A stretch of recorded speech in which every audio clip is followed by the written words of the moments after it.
وساعات في سعي بتعمله بيتبعت لك رزق من حتة تانية خالص من حيث لا تحتسب.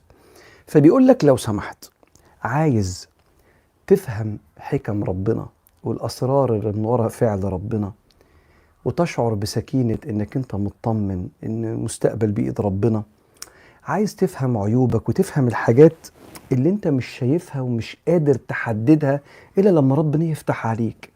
قال له فرغ قلبك من الأغيار.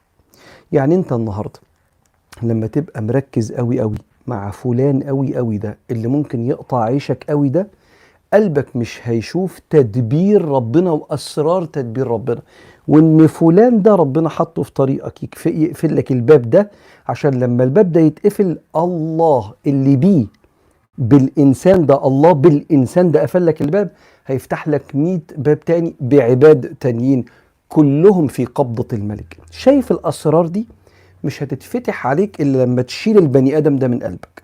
ده مش موجود، ده تراب ابن تراب. الأحداث كلها تراب ابن تراب، وكل الذي فوق التراب تراب. أنا عارف إن ده صعب، بس ده رحلة بنوصل لها مع بعض كده لغاية ما توصل لليقين أنه لا فاعل في ملك الله إلا ما يريده الله إلا الله، ولا يكون في ملكه إلا ما أراد. من أقصر الجمل اللي سيدنا الشيخ كان بيعلمها لنا، لا يكون في ملكه إلا ما أراد. جبناها منين دي؟ جبناها من وهو القاهر فوق عباده، القرآن المهيمن سبحانه وتعالى.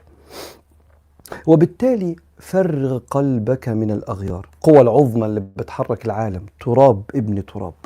والله سبحانه وتعالى ليه حكمة في تأخير النصر أو تعجيل النصر. الجيل ده ربنا بيربيه على حاجة، بيسلم الجيل اللي بعديه معاني معينة ربنا أرادها في ترتيبة الزمنية بتاعت ملكه واقتراب علامات الساعة وقيام القيامة. في ملك كبير بيدبر من ملك الملوك. علشان تطمئن لأن في حكم وأسرار، ارمي من قلبك أي حاجة سوى الله. لا تشاهد في الكون فاعل إلا هو.